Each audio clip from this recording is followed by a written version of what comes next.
Ada 3 perusahaan sawit besar yang ikut tenar bukan karena CSR, tapi karena mufakat jahat ngatur perkara ekspor CPO pakai amplop besar. CPO memang bisa jadi minyak goreng, tapi buat goreng makanan, bukan goreng integritas. Nggak ada cutinya ini kasus korupsi ya. Welcome to Konoha, Kingdom of Nepotism, Oligarchy, and Hidden Ambition. Bahasa Inggris dikit lah ya.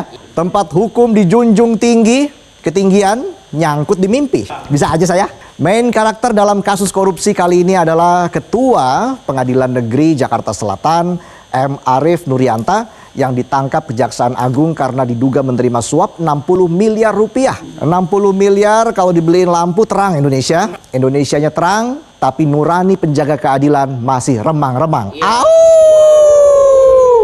Kejagung juga sudah menetapkan 3 hakim lain, yakni Hakim Juyamto, Hakim Agam Syarif Baharudin, dan Hakim Ali Muhtarom yang juga dapat aliran dana dari perkara vonis lepas korporasi kasus korupsi ekspor bahan baku minyak goreng atau CPO. Di negeri ini palu sidang kadang kalah keras sama bunyi klakson truk. Apalagi kalau truknya bawa muatan 60 miliar, isinya bukan batu bata tapi batu sandungan moral. UIA, UIU, EO.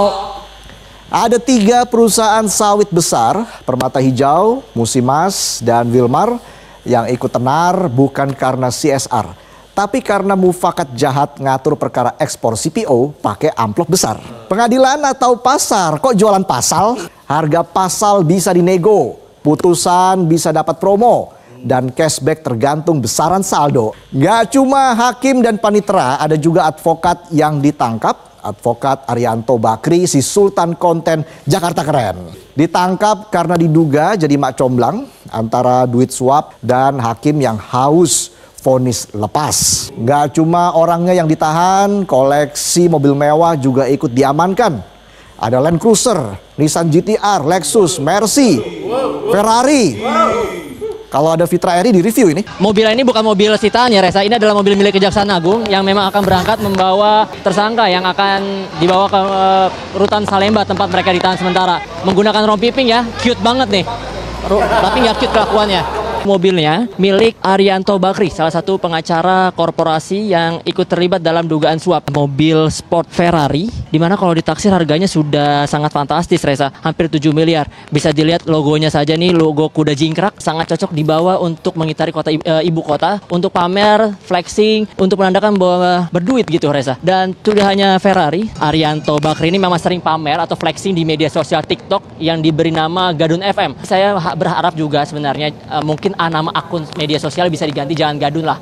Apalagi punya mobil-mobil seperti ini karena nanti jadi inceran ani-ani, apalagi ani-ani kabupaten. Gak cocok nih bawa mobil Ferrari ataupun Nissan GT-R masuk ke dalam kabupaten karena jalan sempit, jalanannya rusak, lubang.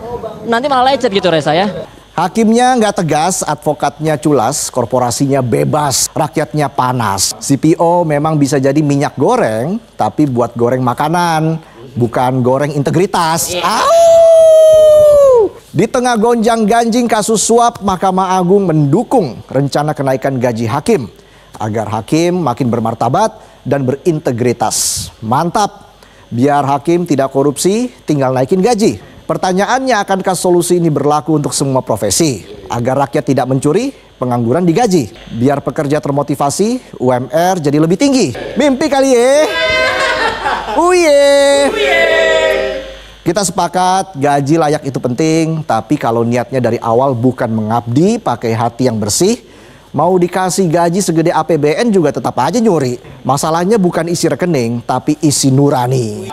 Hukuman korupsi sudah sepatutnya berat, tapi kalau pelakunya penegak keadilan harus dikali lipat lebih berat. Karena hakim adalah teladan rakyat, kalau hakim nakal, yang lurus jadi sesat, yang sesat semakin banyak siasat. Jangan sampai putusan pengadilan kayak promo voucher pulsa. Mau melanggar tapi tetap bebas? Cukup ketik Rex spasi Pak Hakim spasi 60 miliar. Transfer sekarang juga. Keburu ketahuan. Bisa aja saya. Hukum jangan cuma jadi hiasan di pojokan pengadilan. Negara ini nggak cuma butuh hakim yang pintar dan hafal pasal, tapi hakim yang jujur dan punya moral. Karena percuma hafal pasal kalau vonisnya tergantung amplop tebal.